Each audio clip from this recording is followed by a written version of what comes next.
Olá, bom dia, bem-vindos à nossa meditação hoje é dia 26 de outubro e eu gostaria de ler com vocês um novo capítulo no livro de Apocalipse, o capítulo 4. Esta parte de Apocalipse vai então do capítulo 4 ao capítulo 7, que começa com a visão do trono de Deus e continua falando então dos 7 selos. Muito interessante que esta visão, esta parte do texto comece com esta visão do trono de Deus, que nós vamos ler agora, em Apocalipse capítulo 4, verso 1. Depois destas coisas, olhei e diante de mim estava uma porta aberta no céu. A voz que eu tinha ouvido no princípio falando comigo, como trombeta, disse: suba para cá e lhe mostrarei o que deve acontecer depois destas coisas. Imediatamente me vi tomado pelo Espírito e diante de mim estava um trono no céu e nele estava sentado alguém. Aquele que estava sentado era de aspecto semelhante a jaspe e sardônio. Um arco-íris parecendo uma esmeralda circundava o trono. Muito importante você saber, nós todos sabemos que quem governa o mundo, quem governa o universo, não é o dragão, é o Senhor.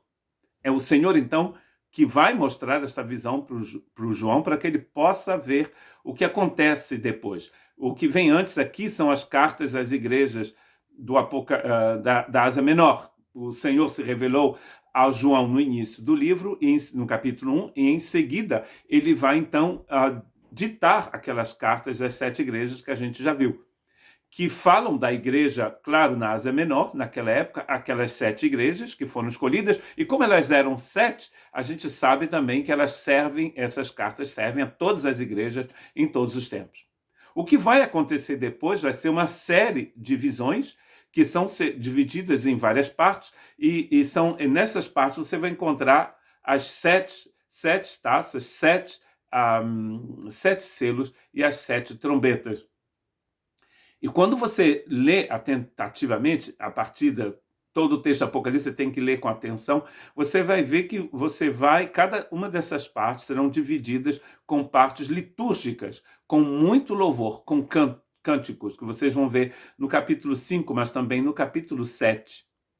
E todas as outras partes também, você vai sempre encontrar esse tempo litúrgico.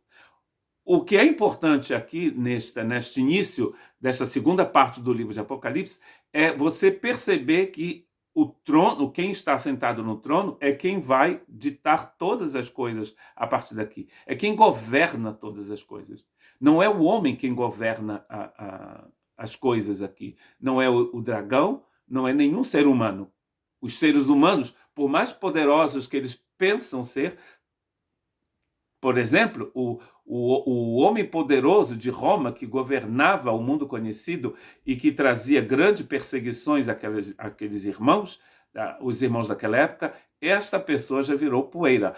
Ora, o Cristo que se revela aqui, ele diz que ele é o alfa e o ômega e ele vive pelos séculos dos séculos. 2000 anos depois, ele continua sentado no trono. Quem governa o universo não é nem o dragão, nem homem algum. É aquele que está sentado no trono. Uma outra visão bem parecida também foi dada ao profeta Ezequiel no capítulo 1 do seu livro. O seu livro, na verdade, começa com esta visão. E nos versos 25, 26, 27 e 28, ele diz o seguinte: então veio uma voz de cima da abóboda sobre as suas cabeças, enquanto eles ficavam de asas fechadas. Acima da abóboda sobre as suas cabeças havia o que parecia um trono de safira, e bem no alto sobre o trono havia uma figura que parecia um homem. Vi que a parte de cima do que parecia ser a cintura dele parecia metal brilhante, como que cheia de fogo, e a parte de baixo parecia fogo, e uma luz brilhante o cercava. Tal como a aparência do arco-íris nas nuvens de um dia chuvoso, assim era o resplendor ao seu redor. Essa era a aparência da figura da glória do Senhor. Quando a vi, prostrei-me rosto em terra e ouvi a voz de alguém falando. Muito interessante essa visão de Ezequiel, que ele teve enquanto estava lá em Babilônia, com as pessoas que foram dispersas de Jerusalém e de Judá, de toda Judá. A visão que o João teve no início do Apocalipse é bem parecida com esta visão, e a mesma reação o João vai ter, ele vai cair por terra. Na época do Ezequiel, não era Roma que reinava, era a Babilônia. E Deus está mostrando para Ezequiel, como ele mostrou para João, que quem reina na verdade é ele. Não é nem Babilônia, não é nem Roma, não é nem a Grécia, ou os outros poderes que sucederam Babilônia até chegar a Roma, e nenhum outro poder hoje, nenhum império humano reina. Quem reina é aquele que está sentado no trono, como ele diz aqui. Interessante que nas duas visões a gente vai encontrar então as pedras preciosas e o arco-íris parecendo uma esmeralda em volta do trono, em Apocalipse, e aqui no livro de Ezequiel, esse arco-íris está em volta daquela pessoa que está sentada no trono. E também essa pessoa que está sentada no trono, ela tem uma luz em volta dela. O trono de Deus é estabelecido por Deus. E ele é aquele que é o Senhor hoje, que será sempre o Senhor. Quando você lê o que vem depois no livro de Apocalipse, você vai ter que sempre voltar a esse capítulo 4, para ver que aquele que está sentado no trono, é quem governa todas as coisas. Muitas tribulações vão vir para a igreja, está escrito aqui em Apocalipse. Já vieram, na verdade, para as igrejas daquela época, continuaram a vir à igreja, e até hoje a igreja é perseguida pelo dragão, como a igreja de Apocalipse o era. Mas não é o dragão quem está controlando todas as coisas. É aquele que está sentado no trono e que vive pelos séculos dos séculos. Todo poder me foi dado, disse Jesus em Mateus 28.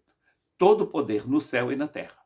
Então não tenha medo. Quando você lê o livro de Apocalipse, não fique com medo do dragão, porque você não está do lado do dragão. Não se esqueça que no capítulo 7, nós estamos diante do trono cantando com o Senhor, com o Cordeiro, e no capítulo 14 estamos no Monte Sião, na verdade a mesma coisa, cantando também com o Cordeiro.